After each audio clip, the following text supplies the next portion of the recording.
Hello friends, आप सब कैसे हैं। मैं उम्मीद करता हूँ आप सब बहुत अच्छे होंगे। आज का जो हमारा इम्पोर्टेंट टॉपिक जो हम आज डिस्कस करने वाले हैं वो है मुगल्स की ओरिजिन। यानी मुगल्स आए कहाँ से थे, इनकी ओरिजिन कहाँ से थी, ये किस देश से आए थे, ये किस लिए भारत में आए थे, या फिर इनका क्या मकसद था कि इन्हें भारत आना पड़ा, या फिर कोई भी सर्कमस्टांसेस जिसकी वजह से ये लोग भारत आए थे। और आखिर इन लोगों का हमारी भारत की हिस्ट्री में इतना इम्पोर्टेंट रोल क्यों है। आज हम इन्हीं सब बातों का डिस्कस करने वाले हैं इस वीडियो में। तो अंत तक बने रहिएगा इनके बारे में जानने के लिए। बेसिकली जो मुगल्स थे वो आज के सेंट्रल एशिया के उज़्बेकिस्तान नाम के देश से आए थे। यानी और ये लोग बिलोंग करते थे एक टर्किक ट्राइब्स से।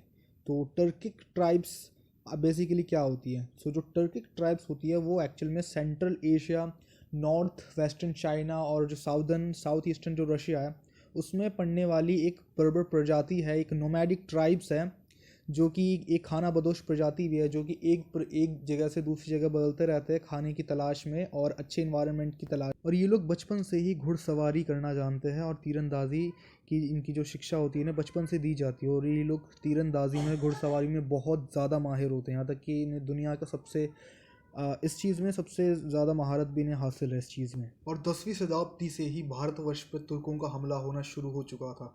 महमूद गजनवी के बाद से तुर्कों का बहुत ज़्यादा भारतवर्ष पे हमला होना शुरू हो चुका था। महमूद गजनवी के बाद मोहम्मद घौरी, उसके बाद दिल्ली सल्तनत की जो 4 सल्तनतें थी जो वो भी तुर्कों की ही सल्तनतें थी। साथ साथ से भारतवर्ष ही नहीं, बाकी बाहर के देश जैसे ईरान हो गए, सफ़ाविद एम्पायर, या फिर तुर्की का ओटोमन एम्पायर, या फिर सेंट्रल एशिया के जितने भी एम्पायर थे ये सब भी तुर्कों की ही सल्तनतें थी।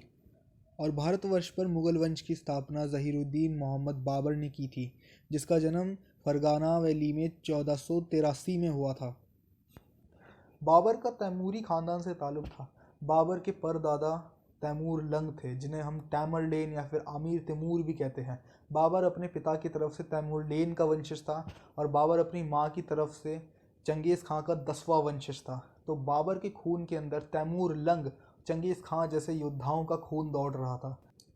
बाबर के पिता के मरने के बाद ही बस 11 साल के बाबर को फरगाना के तख्त पर बिठा दिया गया था। बाबर के तख्त पर बैठने के बाद ही कुछ साल बाद बाबर ने समरकंद पर हमला कर दिया और समरकंद जीत गया। लेकिन समरकंद जीतते जीतते बाबर ने फरगाना की सल्तनत गंवा दी। फिर फरगाना की सल्तनत गंवाने के कुछ सालों बाद शैबानी खान नाम के एक सुल्तान ने बाबर से समरकंद भी जीत लिया और फरगाना भी जीत लिया। फिर बाबर के पास अब कोई रास्ता नहीं था, बाबर को उज़्बेकिस्तान छोड़ के जाना पड़ा।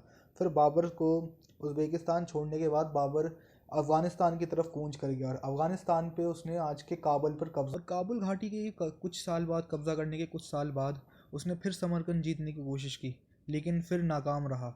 फिर आखिरकार 2-3 बार और कोशिश करने के बाद और बार बार नाकाम होने के बाद उसने आखिर हार मान ली। और उसके बाद उसने सल्तनत उस्मानिया उस समय के, यानी जो ओटोमन एम्पायर था, उसके साथ उसने एक डील की जिसमें उसे गन पाउडर और कुछ तोपें, बहुत सारी तोप मिसाइल्स उस टाइम उसे दी गई थी।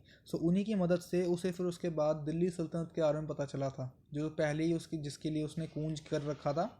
उसके बाद उसे पता चला कि जो दिल्ली सल्तनत है अभी कमज़ोर पड़ गया है और दिल्ली सल्तनत पर कोई भी एक ताकतवर राजा का राज नहीं है। और इब्राहिम लोदी अभी फ़िलहाल कमज़ोर हो चुका है और इब्राहिम लोदी के पहले ही बहुत सारे उसके दुश्मन पहले ही पैदा हो चुके हैं जो उसके खिलाफ पहले से ही खड़े। और इब्राहिम खान लोदी के सबसे बड़े दुश्मन थे दौलत खान लोदी और राणा सांगा। और दौलत खान लोदी उसके खुद के मामा थे और दौलत खान लोदी और 2-4 और लोगों ने मिलकर बाबर को इनविटेशन दिया था इंडिया आने के लिए, और कहा था कि जैसे तुम्हारे दादा परदादा जो तैमूर थे, जैसे उन्होंने दिल्ली में आए थे, दिल्ली सल्तनत की धज्जियाँ उड़ा के रख दी थी, उसी तरह से तुम भी आओ, यहाँ की धज्जियाँ उड़ा के चले जाओ और यहाँ पर राज करो।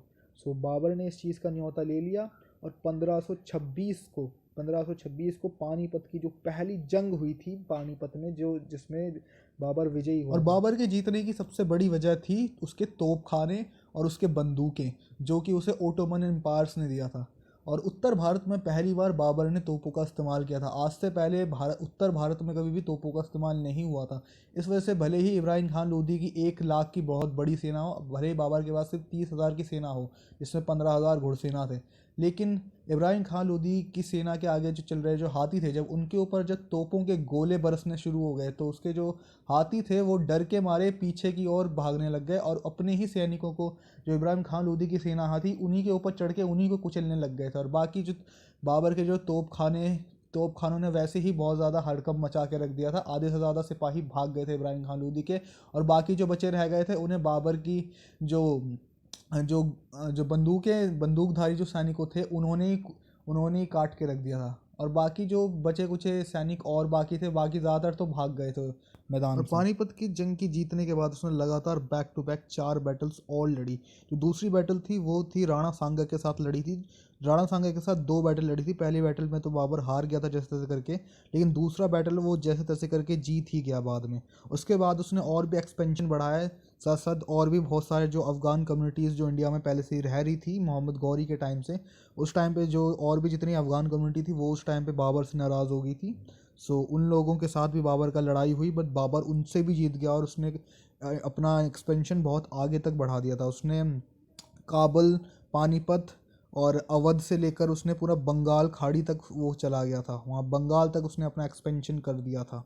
अगर बाबर की ज़िंदगी में नज़र डाला जाए तो बाबर पैदा होने के बाद ही वो कभी भी शांति से नहीं रह पाया था। वो 11 साल के बाद जब जैसे ही वो तख्त पर बैठा, उसके बाद से वो एक जगह से दूसरी जगह, दूसरी जगह से इधर उधर, सिर्फ उसकी पूरी ज़िंदगी बस जंग और इधर उधर घूमने वूमने में ही उसकी निकल गई। वो कभी किसी जगह पर शांति से नहीं रह पाया। बस काबुल में कुछ 2-4 साल तक वो शांति से रहा, वरना उसके बाद उसकी पूरी ज़िंदगी तख्त पर बैठने से लेकर उसकी मौत तक वो सिर्फ जंग ही लड़ता रहा। उसके बीच में वो इसके कभी भी उसे कोई फ्री टाइम नहीं मिला, बट उसे थोड़ा बहुत फ्री टाइम मिला। उसमें उसने 2 बुक्स लिखी, एक बाबरनामा और एक चगताई तुर्किक नाम की एक और बुक्स में। उसमें उसने अपनी पर्सनल लाइफ के बारे में लिख रखा था और उसके व्यू क्या थे इंडिया के रिगार्डिंग, और उसने अपनी ऑटोबायोग्राफी भी लिख रखी थी उसमें।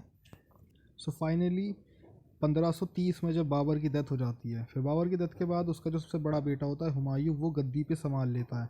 लेकिन हुमायूं इतना ताकतवर राजा नहीं होता है। वो आखिर शेरशाह सूरी के हाथों 2 बार उसकी जंग होती है। पहली जंग बैटल ऑफ चौसा में तो शेरशाह सूरी उसे हरा देता है। तो दूसरी बैटल होती है बैटल ऑफ कन्नौज, उसमें जो 1540 में हुई थी, उसमें हुमायूं को इंडिया से बाहर जाना पड़ता है और पर्शिया में उसने रिफ्यूजी ले लिया होता है। फिर पर्शिया में जो सफ़ाविद एम्पायर था जहाँ पे उसने रिफ्यूजी लिया था, सफ़ाविद एम्पायर ने उसे बाद में मदद की थी। और उसके बाद जब इंडिया वापस लौटा था हुमायूं 1555 को, तब तक शेरशाह सूरी की डेथ हो चुकी थी और कोई एक एबल लीडर नहीं था। और हुमायूं ने इस चीज़ की अपॉर्चुनिटी को देखते हुए हमला कर दिया और हुमायूं जीत गया और वापस से रिकैप्चर कर लिया मुग़ल जो लॉस्ट टेरिटरी थी, जो पहले हुमायूं हार गया था शेरशाह सूरी के हाथों, उन्हें वापस से रिकैप्चर कर लिया। फिर उसके बाद 1 साल बाद भी उसकी डेथ हो गई। हुमायूं की डेथ के बाद उसका जो सबसे बड़ा बेटा था अकबर, उसने मुग़ल सल्तनत की गद्दी संभाल ली। और अकबर एक बहुत ही एबल लीडर था। उसने इंडिया के जो लोकल रूलर्स थे उनके साथ बहुत अच्छा अलाइन बना के नॉर्थ इंडिया के ऊपर बहुत अच्छा खासा उसका कंट्रोल हो गया। फिर जब उसका बहुत अच्छा कंट्रोल होने के बाद फिर बाकी मुग़ल सल्तनत और आगे बढ़ी और आगे और कई सारे एबल रूलर आए अप टू औरंगज़ेब। लेकिन औरंगज़ेब के बाद मुग़ल एम्पायर का डिक्लीन स्टार्ट होने लग गया था। इस बिकॉज ऑफ मुग़लों ने उस टाइम पे औरंगज़ेब के टाइम पे बहुत ज़्यादा रिलीजियस इंटॉलरेंस कर रहा था। उसके वजह से जो लोकल पावर्स जैसे सिख पावर्स हो गए, राजपूत हो गए, मराठास हो गए, ये पावर में आ गए।